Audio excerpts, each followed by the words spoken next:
Let's continue to examine two more scientific unknowables of the very first verse in the Bible. In the beginning, God created the heavens and the earth. In the very first verse of the Bible, we find a remarkable piece of evidence of supernatural authorship. In the beginning, time, God created the heavens, space, and the earth, matter. The Bible speaks of the creation of time, space, and matter in the very first verse. For thousands of years, scientists and philosophers had speculated about the basic components or makeup of the universe. It wasn't until the 20th century that physicists confirmed that the universe, at its foundation, consists of space, time, and matter. In fact, space and time are so tightly linked that astrophysicists now speak of a space-time continuum. While scientific and philosophical speculations about the basic structure of the universe has varied widely, the fact that the universe consists basically of space, time, and matter, a scientifically accepted fact since the 20th century, was clearly foreseen in the very first verse of the Bible, written 30 centuries ago. How could the writer of Genesis and the first verse of the Bible have known of this scientific truth that would not be confirmed until over 2,000 years later? But also, in the very first verse of the Bible, we find yet another astounding piece of evidence of supernatural or divine authorship. First, consider this.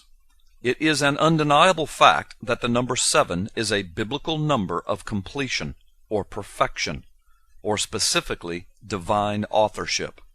Over 500 times in the Bible, the number 7 is used to show the touch of God or divinity upon something. This begins with the 7 first days of creation, and the 7th being declared by God as holy. When we look at the natural world around us, we discover that there are amazing arrays of 7s. There are 7 continents on the globe. Modern geographical classification schemes count 7 oceans in the world. There are 7 colors in a rainbow. There are 7 notes on a musical scale. There are 7 stars in the Big Dipper, and this heavenly sign has been used to point to the North Star or the guiding star since the most ancient of times. 7 objects in our solar system are visible to the naked eye. 7 digits in a row has been proven over and over to be the average limit of memory for most human beings. Thus, we have only 7 digits in our phone numbers. There are 7 metals of antiquity upon which civilization was based. The periodic table of elements consists of 7 distinct levels.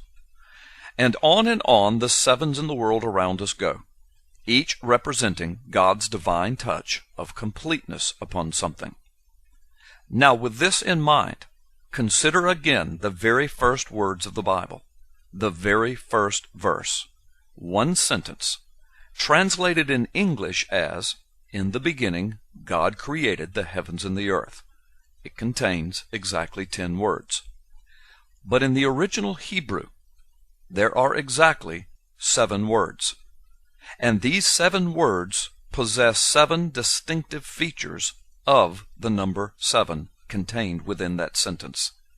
As far as anyone has been able to determine thus far, only this one verse in all the Bible contains 7 features of the number 7 out of 7 words.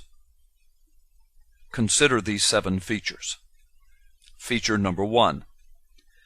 The number of Hebrew words in this verse is exactly 7. Feature 2. The total number of Hebrew letters in the 7 words is exactly 28, or 4 times 7. Feature 3.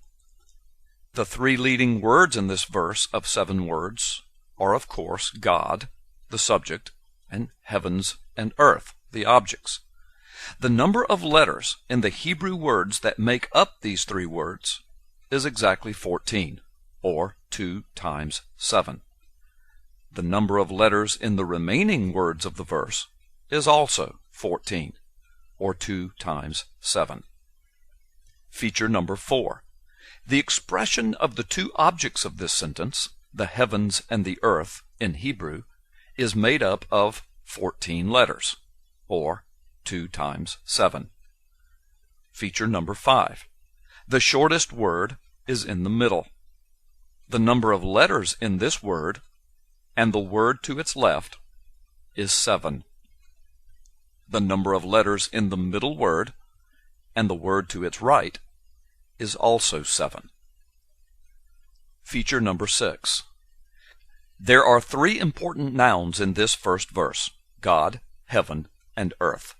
The numeric gematria values of these three nouns are 86, 395, and 296, respectively.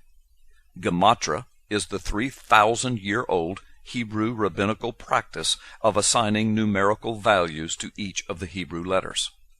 When these three numerical values are added together, the total value is 777, or 777, or 111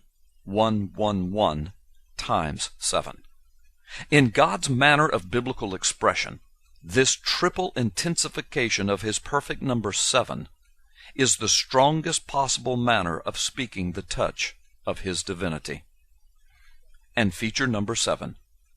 The numeric value of the only Hebrew verb in this verse, created, or bara, is 203, which is exactly 29 times 7. These sevens, these numeric features or facts, are strangely hidden beneath the surface. They are truly beyond the view of ordinary readers of the Hebrew text, and they are discovered only by special investigation and counting. Surely they could not have been foreseen or purposely placed there by the original author.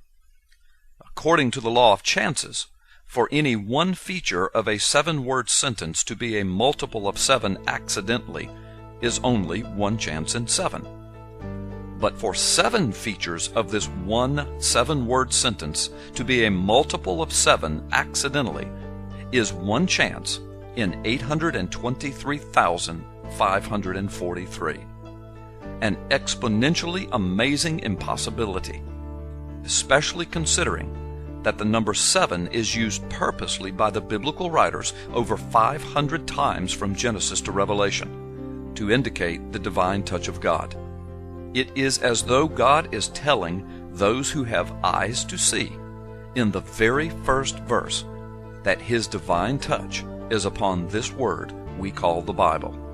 This startling revelation of sevens has only been discovered in the last few years of human history.